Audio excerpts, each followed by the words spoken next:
All right. All right. We're all set. Okay. So good afternoon, everyone. Happy Friday. Hope you're staying safe and our families or our loved ones are doing well. My name is Antonio Lopez. I'm a councilman for the city of East Palo Alto. And maybe what we can do, well, first of all, I just want to thank everyone for being here. This is our first committee, ad hoc committee.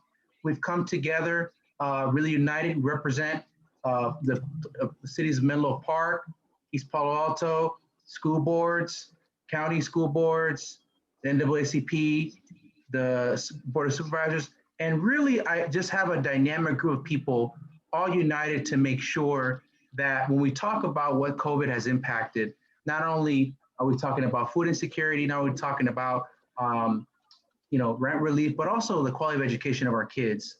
And really part of the reason that I've had the unique privilege of bringing everyone to the table is because, on my end, having run, seeing the need from families and concerned students and alumni that, hey, we still have to address the issue of equity and race in terms of our district, and really allying with the district and really thinking, hey, maybe what we need is that accountability, the perspectives of all the wonderful change makers in our area. And so I just want to take a few moments. Maybe what we can do is introduce ourselves, everyone, kind of say why we're here, what we hope to bring out of this committee. I want to make sure that as we start conversing about what we want to see, it's not just me being a talking head, because we help to push that, but everyone has a voice on the table, and we can come to a common understanding of what we're trying to look for in this committee. So does anyone want to start from the board and committee to say a few words?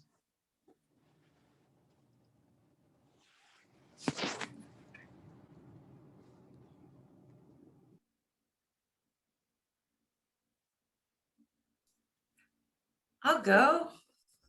Hi, everyone. My name is Mele Latu. I currently sit as the president of the Ravenswood City School District. And I'm participating personally just because I, as a Pacific Islander and former student of the Sequoia Union High School District, have had my share of interesting run-ins. And so I just want to make sure that our Pacific Islander community is at the table, is present and advocating for not only ourselves, but for everyone, especially as a young person / community kid of East Palo Alto. I want to make sure that our young people feel secure and safe when they go to high school. That's why I'm here. Thank you.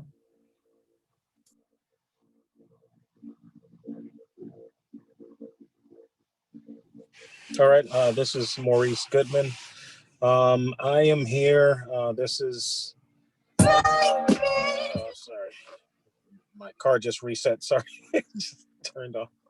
My apologies for that. This is my first time reaching out in support of equity in the Sequoia District as both a parent and advocate, and also a representative for the NAACP. This is definitely not the first time I've heard from families crying out for not just equity, but to have a place and to be heard and be empowered. And so that's why I'm here to continue the conversation, to be able to shine a light on some of the concerns that our families have, as well as creating an opportunity and avenue for accountability.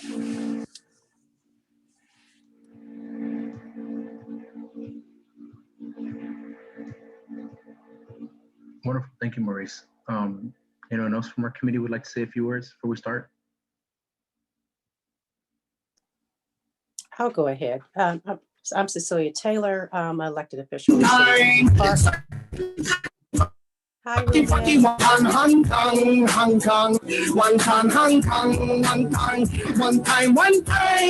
Union High School District and also Ravenswood. I would like to see more improved quality of education and also the creation of access and inclusion. My neighborhood is usually given the crumbs of what is left over for neighboring cities. And I would like to see our community members actually receive what they deserve, which is equal access to everything.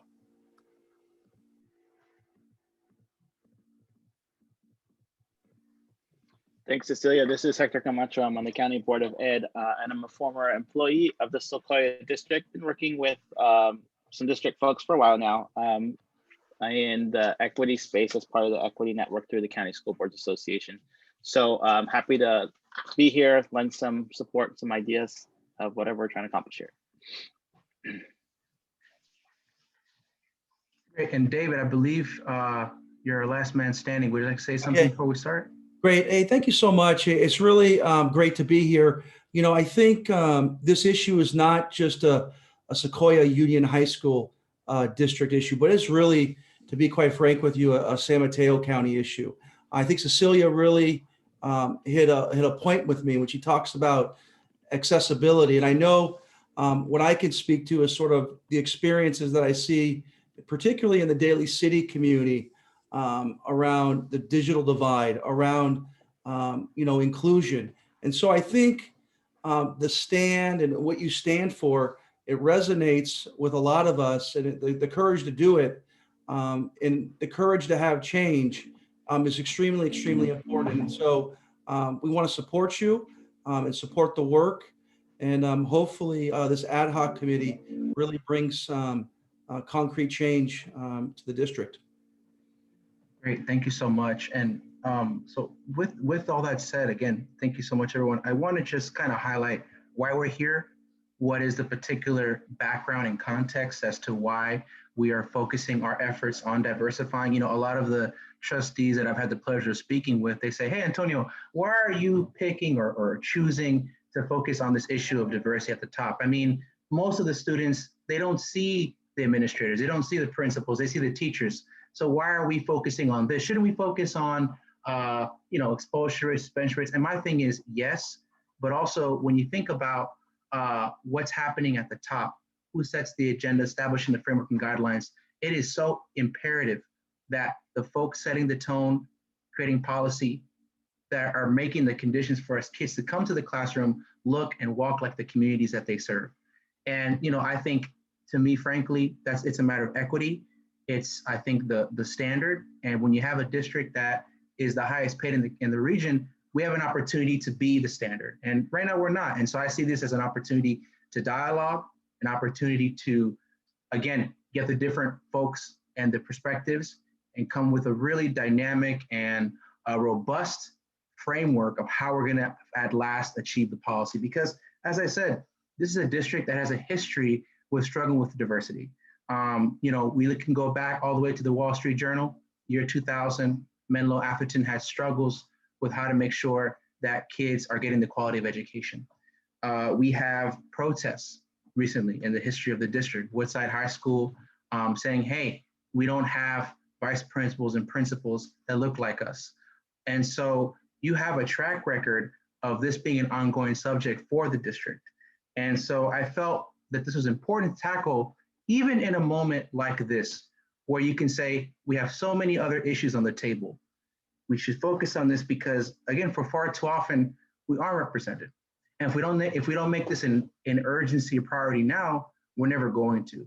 So I just want to frame that because I think some of the initial pushback has been, well, we'll deal with this now, but we can't deal with this. We get it as an issue intellectually, but we don't have the bandwidth now. I said, I reject that.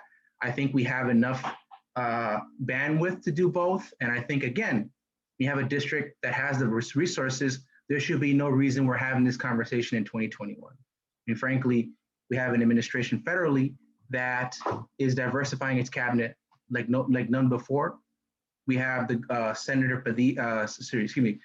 Governor Newsom appointed the first Latino senator, Alex Padilla, first African-American Secretary of State, Shirley Webster. And so we see on a federal and state level the need for this equity. As far as I'm concerned, we're just catching up to what's already been done in our neighboring regions. So what's gonna motivate us to push forward? What are gonna be the first areas of concern? For instance, should we focus on the new superintendent hire, right? I'd like to talk about that.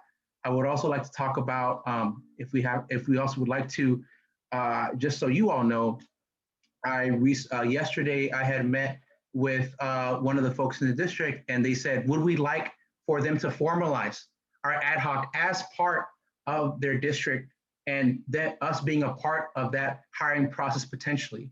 So I want to raise those two questions. Again, where do we want to focus our priorities, right? We flag the issue as we want the diversification of the vice principal, principals, superintendent, and cabinet teams. Of course, that's a lot already. So what's going to be our first line of concern? Because again, the way I see it, and I would love to hear everyone else's perspective, focusing on one particular thing is going to be the most strategic, because we're all elected officials. We're all officials. We're busy. Let's do a less is more approach and set that precedent so that when we move forward, we'll have a better strategy to getting things done. But I'd love to hear other committee members in the room. What do we think? What should we tackle first? Antonio, I think it would be helpful to start with giving us a little bit of a timeline of your interaction with the district, because I understand there was a meeting and we saw a message that Superintendent Leach sent us, kind of a follow-up of that. But can you kind of give us an overview of what that interaction? I think it started with the January letter. Is that correct? Yeah, sorry. Thank you thank you very much, Hector, for setting that up. Very helpful. So my relationship, again, I wanted to give the context to say this has been an ongoing issue that long preceded my election. Certainly I was part of it, or charged of it, because of what I saw on the ground. But my relationship to the district was in January. My office had sent a letter to President Board Sarver, Trustee Sarver, saying, you know, for far too long, our families have been feeling left out of the picture in terms of the administration, and that we need to prioritize now more than ever the diversification. And essentially, the President Sarver sent back a notice saying, or sorry, a letter saying, I agree that it's an issue. It strikes at the heart of what we do. Essentially, we'll see what we'll do. There wasn't really a super concrete response of what we'll do. Then I followed up with the president on a meeting and asking to see if he could agendize this issue of creating an ad hoc, right? And had said, you know, I'll make a comment at it during the board meetings. It wasn't, for whatever reason, not sure, wasn't raised at that next board meeting. So then I have another conversation saying, hey, where are we with this? You know, because for me, it's really important that we don't just have the rhetoric, but have the actual concrete steps of what's being done. And for a while, it sort of seemed like we, you know, there's some back and forth. I had met with a couple other trustees to kind of trying to figure out where me and my coalition were coming from, but nothing really concrete at the end of the day. And until recently, again, early this week, we had a conversation, or excuse me, Maurice, and please feel free to chime in, that we had spoken to the superintendent and Sarver about this ad hoc, and we are still yet, well, at that time, they were saying, again, we'll raise it to the district to see if it is something that we want to pursue. But frankly, if I'm being very frank with you all, there was an initial sense of, I'm not sure if we want to do this. Let's try to do a 2x2 committee. We're already doing work in other areas. Do we want to work on this? So it's been a bit of political will, I believe, to just even prioritize the existence of this committee, which makes me very thankful for you all being here already, because I think it's a step, a show of strength, if you will, that, hey, this is important. We have to address this. Hector, does that sort of help give context a little bit to what's been going, the back and forth? It does. And I think from that too, I do want to echo David's point earlier about, you know, there are there's Sequoia is one district, right? And it's very visible there, but we are also talking about not only a county issue that we have to address, but a state issue. It's big, right? And so how do you hone in on that, and how do you make effective progress when we also know that there's a severe gap in there's a severe teacher shortage, number one, teacher of color shortage, non-existent teacher of color leadership pipeline. I think there are very real issues that we have to your point about what does this group want to focus on? What do we want to focus on? Do you want to focus specifically on this one district that is a very visible example of that? Or do you to focus on what are the other avenues that we can be pursuing to fix this problem for this county. Because up and down the county, we have a leadership gap in terms of leaders of color. We're not developing them. We're not retaining them. We're not hiring them in some cases, right? So there's a lot to be discussed here, but I think you're right in that we need to come up with a focus. But I like David's approach of, or at least reminder that this is a county issue too. Yeah, and I don't think that was missed on any of us in that initial meeting when we had the discussion with both the acting superintendent and the president of the board. We were talking more about a sense of urgency to act and the opportunity that Sequoia has, being a well-resourced district within the county, being a district that has some very high-profile issues or challenges with regards to equity, but also a willingness now, having a certain amount of pressure points where you have students and families speaking out, as Antonio mentioned last year with the protests at the school or the marches, but also having teachers on board with their equity committee, and then also the work that the administrators are also doing with the equity work that's been underway. And so there's this groundswell of creating this perfect storm of an opportunity to do something. And the saying, too much is given, much is expected. And so we're saying, hey, this is an opportunity to not say it's them versus us, but how can we work together to find solutions?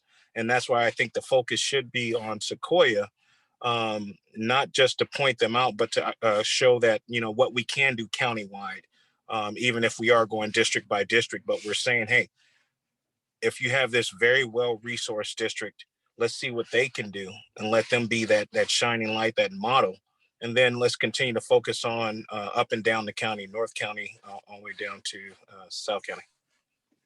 That's a really helpful context. What I would add to that is also making sure that we're not the ones responsible for telling them how to do that, because you pay people for that, right? And if talking about an amount of resources, it's just like, well, let's not just include these people who already have full-time jobs and also have part-time elected positions. It's like, right, there are people who do this, and are you willing to put those resources out to make sure those people are included in these structural changes that we're looking to make?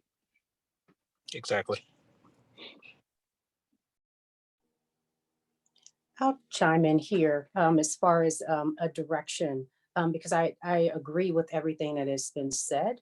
I want us to be set up for success. And so what is the most immediate challenge that Sequoia has? For me, I was literally on the phone with Maurice Goodman a day before she resigned. I'm grateful she resigned. Honestly. And so maybe the superintendent position, since that is what is missing at the district level at this moment, is where we start. Because there's a new board, the conversation is going to be different than in what it was 2.5 years ago. I remember when Maurice Goodman came on. And so I don't really have anything kind to say along that, but I think that the superintendent is a great place to start.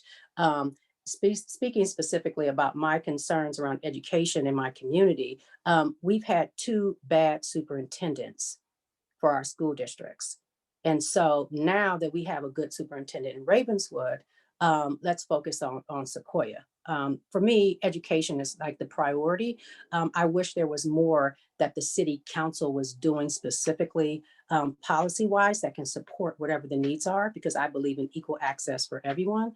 My community, the majority of our students commute out for education. They don't seek the local choice, and there's a reason why. So let's change that starting at the top. So I think superintendent is a great place to start.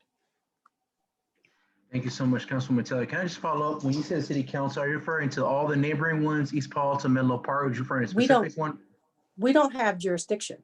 And so, and in Menlo Park specifically, East Palo is very unique to San Mateo County. They're willing to take on any issue that's related to their community. That's not so in Menlo Park.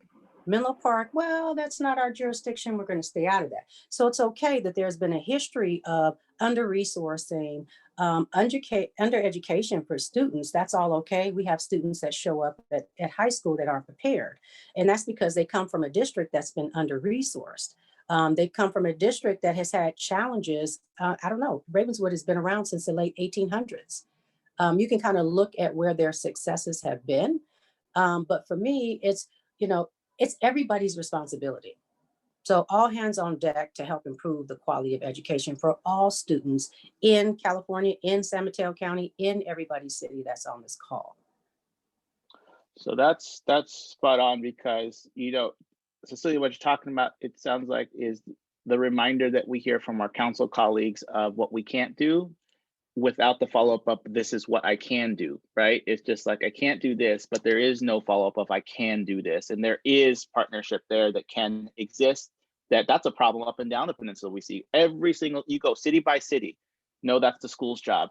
No, that's and the schools are like, no, we're all responsible for this. And so there's a lot of walking away from this problem. And I'm with you on, we've got to find some way where people stop saying what they can't do and focus on what they can. Just to chime in, I agree with what everyone says. I think a direct kind of focus we should have initially is on the superintendent hiring, but I think that we should also keep our minds open of where we want to go in the end, like in the long term. I think possibly creating a subcommittee, one that's focused around the district and one that's focused around the county, so that we're building towards what we want to see systemically change. I think if we continue to listen to we're understaffed, there's not enough quality people. I know a lot of people that were just like me, graduated from college, came back, but there was no jobs in East Palo Alto or East Menlo Park, or there was one thing that was off on their resume. And I just personally think that if we can focus initially on the superintendent, but also keeping our eye open on what we want to see in the county. There has been a lot of people, parents specifically, that reached out to me recently who their kids go to Pally or Gunn, and they were just like, well, what about us? And so I just wanted to put that on everybody's radar, as well as some of our kids are a part of the Tinsley program and do go outside of the Sequoia Union High School District. Yeah, thank you so much to you both. I just want to add on by saying, I think the subcommittee district in the county is a great idea, Mele. And to your point, this notion that we're just focusing on this particular area by no means is it saying that as our only focus or priority. I think that's the start. But I think we have as Maurice saying, the perfect storm because of all the different things in place, the superintendent hiring process for the district, my esteemed colleagues in this room, the groundswell of parent participation. Let's get this rolling. Let's get more energy and tenacity and ambition for other projects, but also having direction, coordination, a timeline for how and when are we going to achieve those other projects. I think, again, I have all the confidence in this group. It's just a matter of how we're going to go about doing that.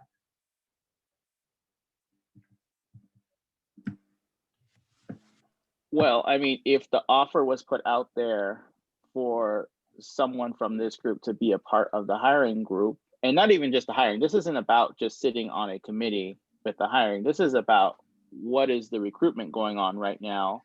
Once that recruitment is happening, what resources are being provided to the candidates, who is writing the questions, have any solutions been offered? If we're going to be focusing on superintendent, have any solutions been offered yet? Yeah, great question. Oh, go ahead. No, I was just going to add, so there was some solutions that were brought up, and they were, it was brought to us in the form of, I have some great ideas and some plans that I'm going to present to the board in the coming weeks and months. And we pushed back and said, that if these plans are so impactful and courageous, why not show the community? Why not show the board and let them know that you as a superintendent are asking for a hiring freeze until you can put these things in place? And that's what we pushed back on and said, hey, where's the sense of urgency again? If you have these great plans and these great ideas, these checks and balances that will ensure equity across the board, ensure that you're focusing on not just the retention or a pathway for Black and Brown teachers and educators, but also recruitment, then put it in place now. Put it in place, and then also put some action behind it and say, you know what? I'm going to either keep myself in the running as a superintendent, but I'm going to let my board know that this is what my recommendation is that I'm going to make these changes. And until these changes are acted upon, there will be a hiring freeze across the board. And so that was something that was asked. We didn't really get much back on it, but that's the level of courageous action we're looking for, I believe. Yeah, and to the point of Maurice, because this is something where on multiple meetings, different trustees said essentially the same thing to me and to Maurice, where we have Black and Brown candidates hiring from the outside, right? But for some reason, when they get to the final stages, typically more white candidates come out of it. And the subtext of it was that the resumes weren't as impressive or meritocratic. And so then the moment becomes, even if we have one person, to your point, Hector, on that hiring committee, have the ethics and rubric of that change to reveal the perhaps racial bias when they're saying who's the most qualified, who's the candidate that quote unquote stands out. So I agree with you. Let's have somebody in there. But I think we need more transparency, frankly, on the hiring process, which I think one recommendation off the bat I would say is, yeah, they should freeze it so we can have that oversight, have that scrutiny of how are they hiring people, who's in those rooms, what are the kind of, maybe not microaggressions, but implicit ways that we're privileging one person's candidacy over another by virtue of their skin color or their background or their surname. So I think, to be frank, I think those might be moments where there's reasons why. We have Stanford School of Education right across, right next door, and yet we can't find those candidates. So just to sort of echo what Maurice was saying, adding urgency for freezing the hire, because it seems like there are some discrepancies or issues on how they're doing it that deserve a pause to look into. So I can also be a pragmatist. So I'm guilty of that. Because I'm thinking if it has to be an or an and, because the truth of hiring superintendents in terms of timelines of when you want to hire a superintendent, and Maurice, you know about this because you've hired them in the past, is there is a timeline where superintendents are open to moving where they are or from where they are right now, or at least their assistant soups looking to move into a soup role. So I think where the and can come in is exactly what you're talking about, is the opening up of what is your thought process on this superintendent hiring process. What is it? What's happening? Because if there's nothing written and available to the public, that's kind of problematic, right? The freeze can be an and ask, but I don't think that we should necessarily encourage the slowing down of the soup search. I think it's just, as you're saying, opening up of what you're doing in that process and who's involved in those conversations and why isn't the public involved in that conversation. Because I wouldn't want you to end up with a soup that's hired in May or June. That's just not ideal. It really isn't ideal to hire a soup in May or June for a July 1 start date. So just to clarify, not so much a freeze, but kind of an invitation of having more of our eyes about what's going on. I think, yeah, and I think it's just recognizing that education hiring operates in cycles, and you may lose a whole year because of too much delay. And I just don't want to lose potential teachers that you might want to get because of what we're trying to do at the top. So how do you make these operate concurrently, right? How do you make progress in both areas so that you don't lose some of those potential candidates that you had for the teaching ranks, for the middle management ranks? Right, and I think it was more rhetorical than anything, just basically saying that there needs to be the level of urgency that agreed. You can fast track this. If you have something that needs approval, if it's already been vetted through your cabinet, then it should have been presented to the board, months ago, or at the very least, weeks ago, once this became, more prevalent and started getting some traction. It should have been brought to the board saying, hey, we have a concern. The concern is shared by cabinet, and this is our solution. Now let's get started on it, not saying, hey, let's kick the can down the road and we'll get to it. And I think that sends a wrong message to us as people of color, because that's typically the response, that we'll get to it. And then we turn around months down the line or years down the line and we're still not there. So now I'm looking at the chat, and so I appreciate the info that's coming in the chat there, because I think we need to know, we need to have a definitive answer for this. Are they in that phase 5 right now? They're And before. they're Sorry. at 4? They're in 1 through 4. So right now they're in the advertising, active recruitment. They're about to go in that because they're still with the consultants. Really, just to let me go back. I'm going too fast. They're in the phase where they've hired consultants, which is from the Leadership Association, and I guess they did outreach and meetings, and so they compiled from the surveys that were advertised. And they're coming together to kind of create what that posting recruitment will look like, February 8th through the 15th, and then you can go on, but we're still in phase 1 through 4. So it hasn't hit, the deadline for applications isn't until February 26th.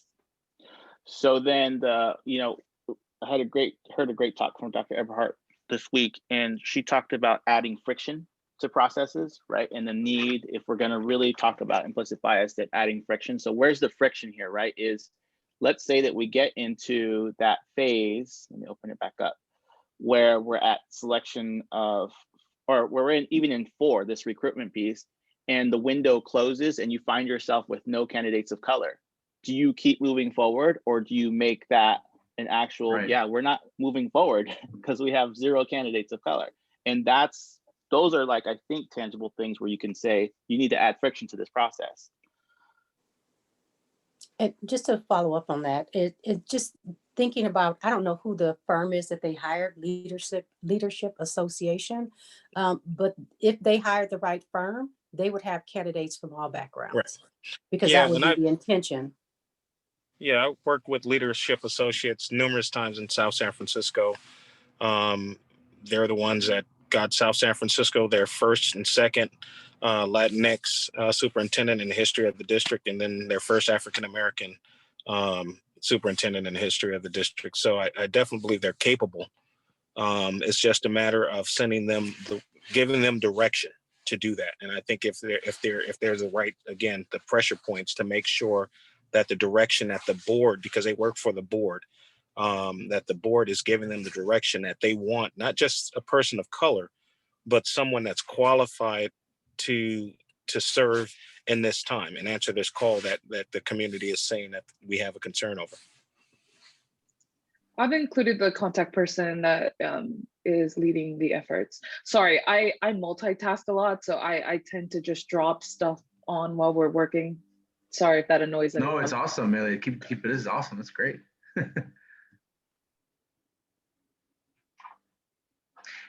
If it's all right with the group here, there are some other folks here on the chat, and I would just like the opportunity if the wider public would like to say a few words, whether it's about this ad hoc, what about what issues that they've seen with the district, why they're here. Does anyone maybe they want to say something or they want to chime in here about what are their thoughts about this issue, superintendent or otherwise? See a raised hand.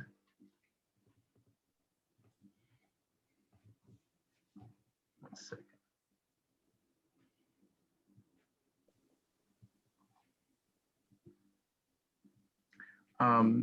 Heather, are you able to unmute? Yeah, go ahead.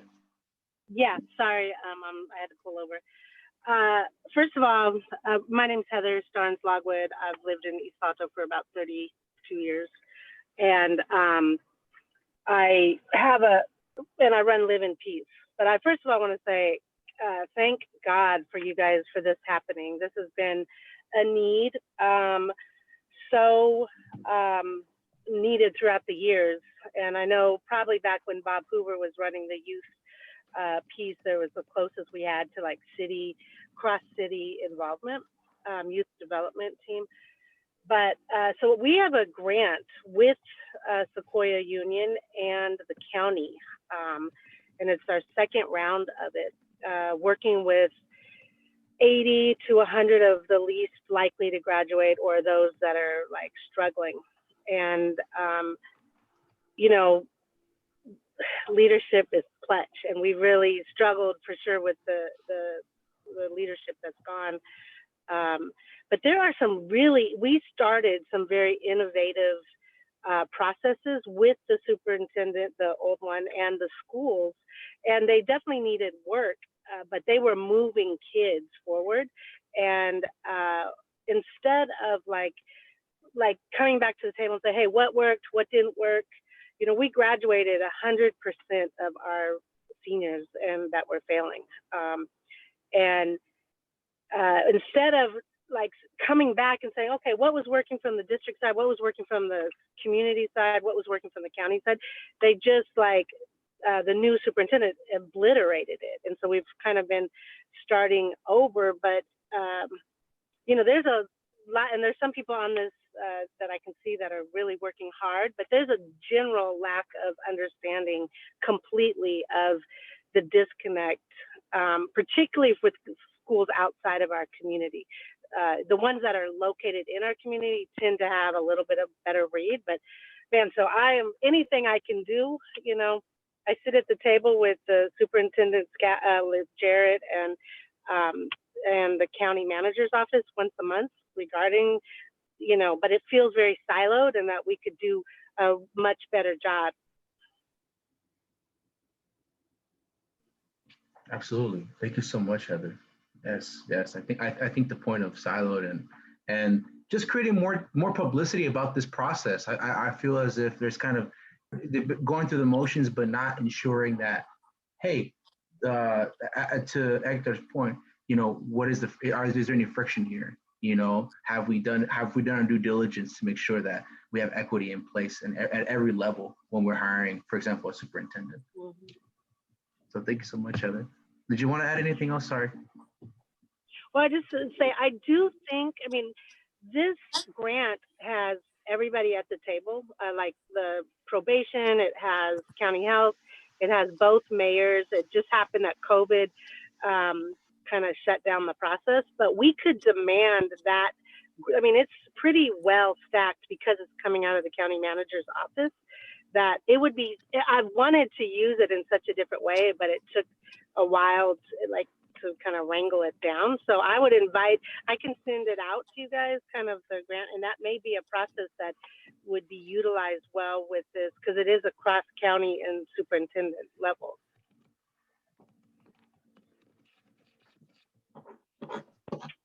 Yeah, absolutely. Please do send that over. Taja, I believe Taja wanted to say a few words as well. Taja, are you still with us? Yeah, I'm here. And then I'll ask Linda to chime in as well, as Linda is here. So I have spoken with Maurice, I believe, over the summer. And I have spoken with Antonio earlier this year.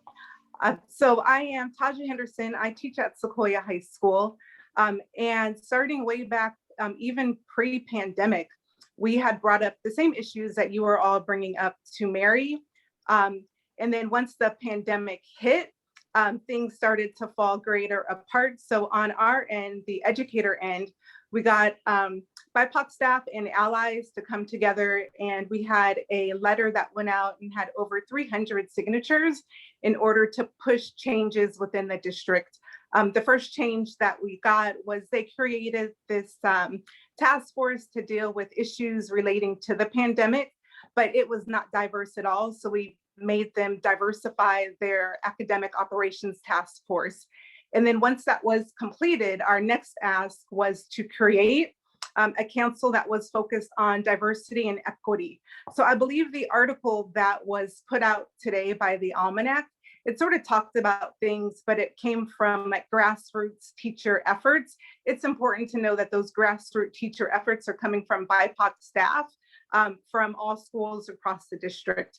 And we put pressure on the district, and we have been working over the course of the summer, and we definitely have created equity and diversity councils across the schools.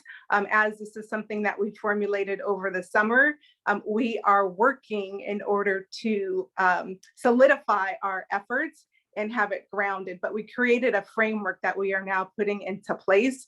And a couple of things that we have done, we absolutely talked with the consultants for the next superintendent.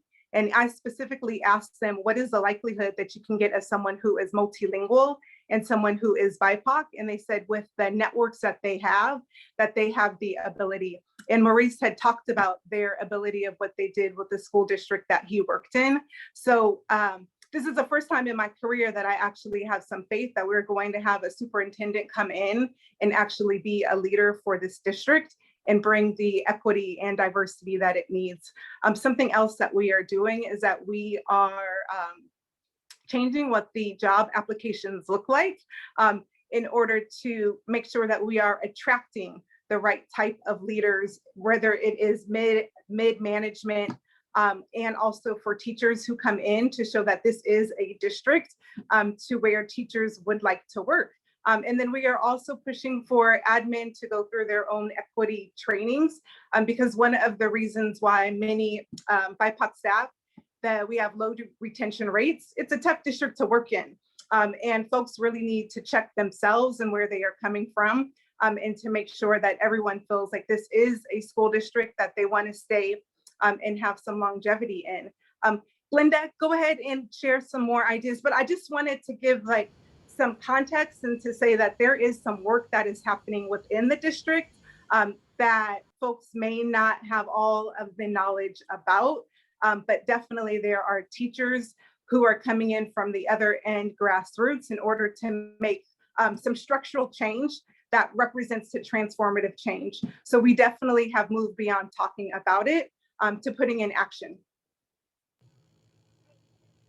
Yeah, I'll go ahead and add. Hi, I'm Glenda Ortez Galan. I'm the head counselor at East Palo Alto Academy, and I've been with the district for over 15 years and actually an alum of the Sequoia High School District. I graduated from Menlo Atherton, and as a student at Menlo Atherton, the admin BIPOC representation was actually better than it is now. So I've seen through the years of how it's definitely gotten worse. It's just really bad right now. And I think Taja did an amazing job to explain the grassroots work that has been done since February, March, and over the summer, where there are councils at pretty much every high school that are doing work on the ground. At East Palo Alto Academy, we're trying to obtain sort of street data that we're calling it, and reaching out to our community and our parents and our students to learn a little bit about their experiences attending East Palo Alto Academy and also being part of the Sequoia District. So there is definitely a lot of work that's being done on the ground. And so definitely want to make sure that if there's a way that we can actually partner together in this work, because we're all in this together, we all have the same goal. And, you know, again, we're on the front lines. We interact with the students every day, and we know what's going on. So I appreciate the space, appreciate being here, and appreciate the work that everyone's doing. Thank you so much, Glenda, and as well as Taja. Very powerful testimonies, and absolutely we'd be remiss to not incorporate and integrate the work that's being done by our educators that preceded us. So thank you for chiming in, and we'll absolutely table that. Like, how are we going to effectively coordinate those efforts to focus on that issue and combine forces? Joanna, did you also want to say something? Joanna Jeffs, if you're still here. Yes, I'm still here. Thank you. Good afternoon, everyone. I'm actually a parent from Sequoia High School, and listening to Taja just then, I'm so encouraged to hear how educators are actually involved in this process. I saw the article today. I'm an involved parent. I serve on the PTA at Sequoia.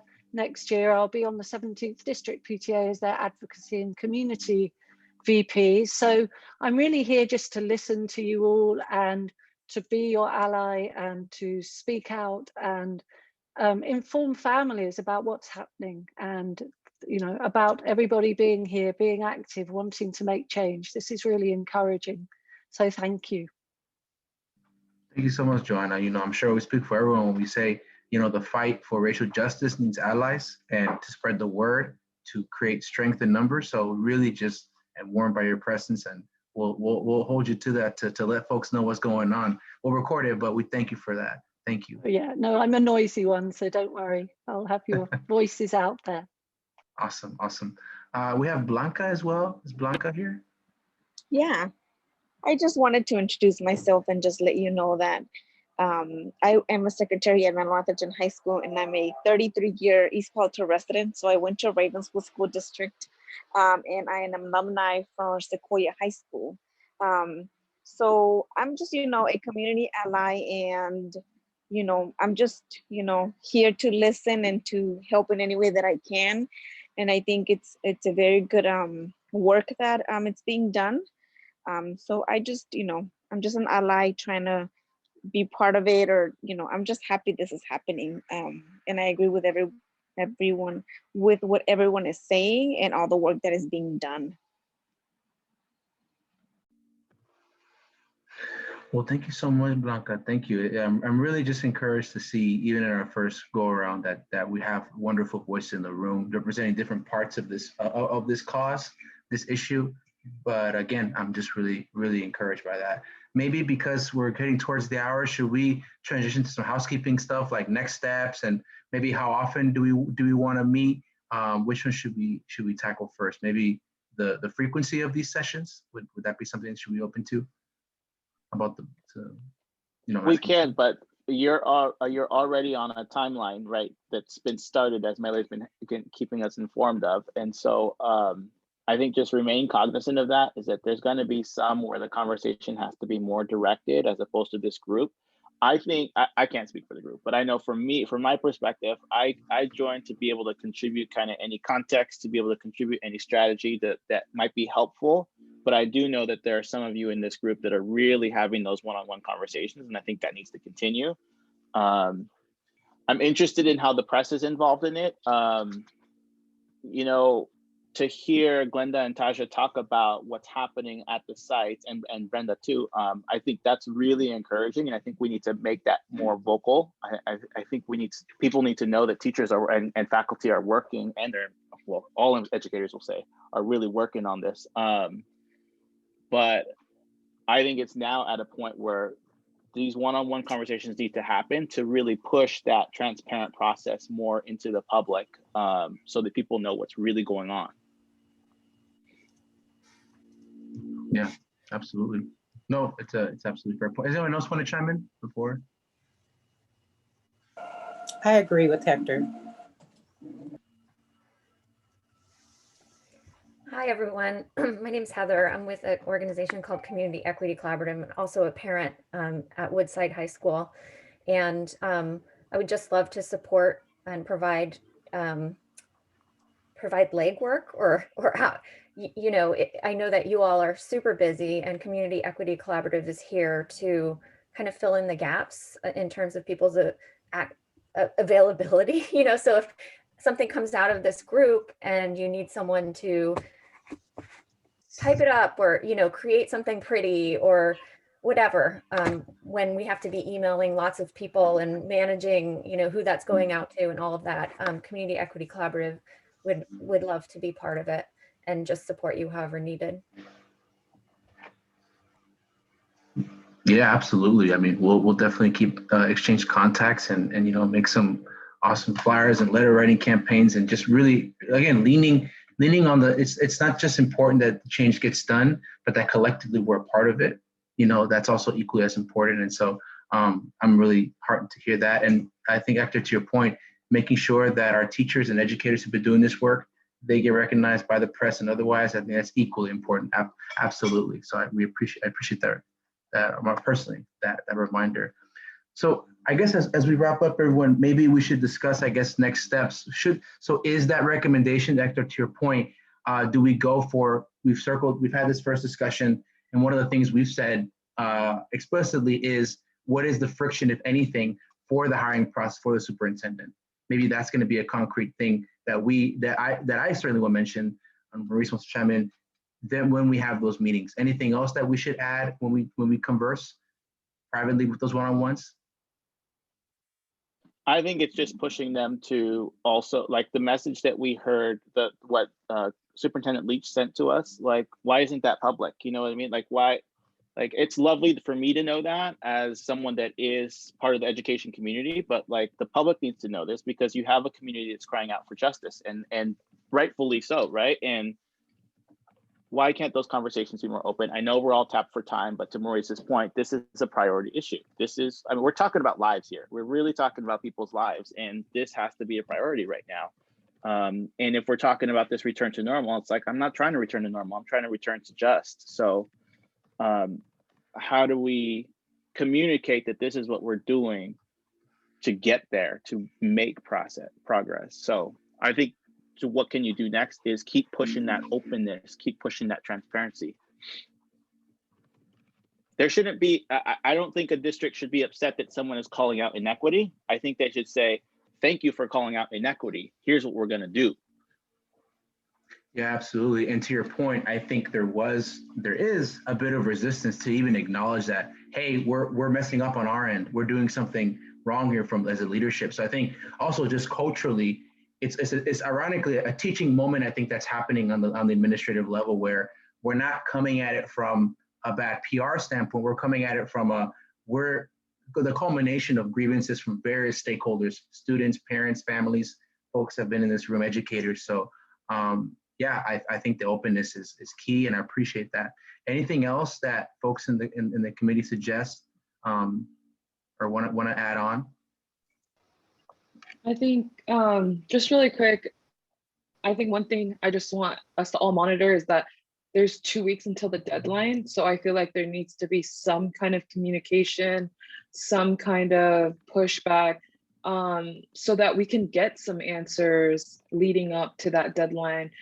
Because if there isn't many people of color that have applied, we want to see that last leg at least, push some of push some of that forward. So I think that we should either submit, talk, find some type of way, even if it's like reaching out to the people that were contracted to kind of see where they are, just so that we have a personal answer and we can make sure that the community knows as well. Because honestly, unless you look for these answers, you're not going to find them easily. I had to go on the website to search through stuff to find out where the timeline is. And I just feel like if I have to go out of my way, I know other parents, like in the PI community, they ask me, like, I work at the district, but I don't work for that district, but you get my point. Yeah, absolutely. I think we're all converging on the transparency of it. How easily accessible is each step? Do we even know what step there is, right? Absolutely. I think those are unequivocally simple and straightforward and reasonable asks that we have. And certainly I'll bring that up, and as well as whoever else will come with me on those meetings. I just wanted to say something. I'm Eva. I'm sorry for being late, but I'm a parent and community organizer with Innovate Public Schools, and I'm so heartened to see a lot of people here who I've worked with in different forms, all in one space. So thank you, Antonio, for this work. And I just wanted to offer, as many people are offering different things, if we can be of support with the parent organizing side of things and bringing, the lesser heard parent voice into the conversation, and if we can facilitate with anything as well. I really believe in working with educators, of course. So I think that we had a meeting last night with some parents, and there is a bit of communication gap that we need to do around even the importance of diverse administration, because a lot of what I heard was just a mistrust of not just the types of leaders, but like, what are they going to do? Like Mr. Camacho said, like, what are they going to do after we get this diversity? So I think that trust needs to be built, and I look forward to working with you all more. I wonder if we can create some kind of Google Doc where people can input kind of the areas that they want to focus on, or what they're going to be offering. Yep. Okay, I'll send that. Yeah, that would be awesome. I think having an open collective document says, hey, this is part of the product of these conversations. I think the good news is we've gotten more of the attention of the district at this point. And so now the question is, what are the asks, and when and how, when do we want them, and in what way? So I think now just collecting these thoughts in the room and presenting them as swiftly as possible. Yeah, I think it's a great idea. I just wanted to say hello and introduce myself. I think I know most people in the room, but my name is Adili Skillen. I've been teaching in the district, hey Glenda, for a long time, 24, 6 years, whatever it is. And prior to that, I was teaching in Ravenswood. So again, I'm as supportive as anybody on this. And I've seen some faces and some people have heard my names, and actually I know some of your children. Whatever I can do as well. And I'm to Miss Henderson, I'm Taja's Robin to her Batman. So, and I apologize for having to go to a meeting to just come back to this meeting, but I'm glad I came back and I'm glad I was here in the front side.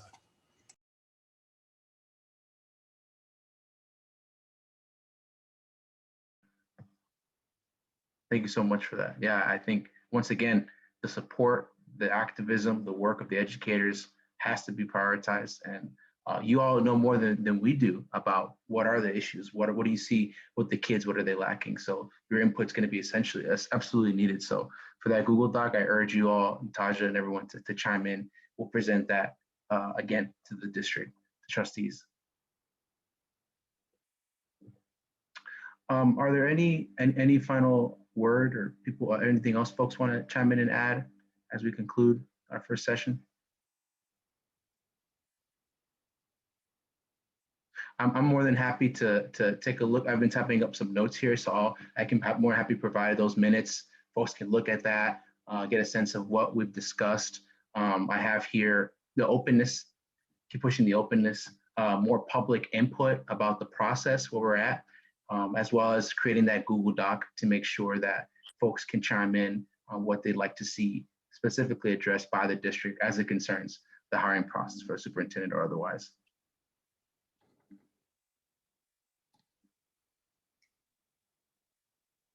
Okay, well, I think this was a great first session, everyone. Tasha has her hand up. Oh, I'm so sorry. Go ahead, Tasha. Yes, just one other idea. So when we created this Equity and Diversity Council, one idea, once we have it functional, is that we provide space to bring in all stakeholders. So I essentially seeing this ad hoc, even though it's a temporary committee, but once we fully have our Equity and Diversity Council cemented within the district, that space will be open for the community to come in and to engage and to work on what other policies and practices need to be changed. So again, I just want to say, like, there is some stuff that's being worked on that will satisfy all of our souls and eventually bring the change that we see is needed. Amen. All right. Any other final words? Okay, well, once again, everyone, thank you so much for attending. We'll be happy to type this up for you to see if you haven't had a chance to look at it all, the recommendations that we've made first off, but I'll be more than happy to keep everyone here updated on what those conversations with the district trustees are. I truly believe in that the press and just is an instrument of informing people, and for sure that I'm invested in making sure that everyone in this room and otherwise are up to speed on what is going on for the community. Okay, everyone, stay safe. Have a wonderful Friday. Take care, and thank you so much for doing this important work. I look forward to keep collaborating with everyone. Thank you. Thanks, Antonio. Thank you. Good to see you all. Have a good weekend. Thank you. Bye.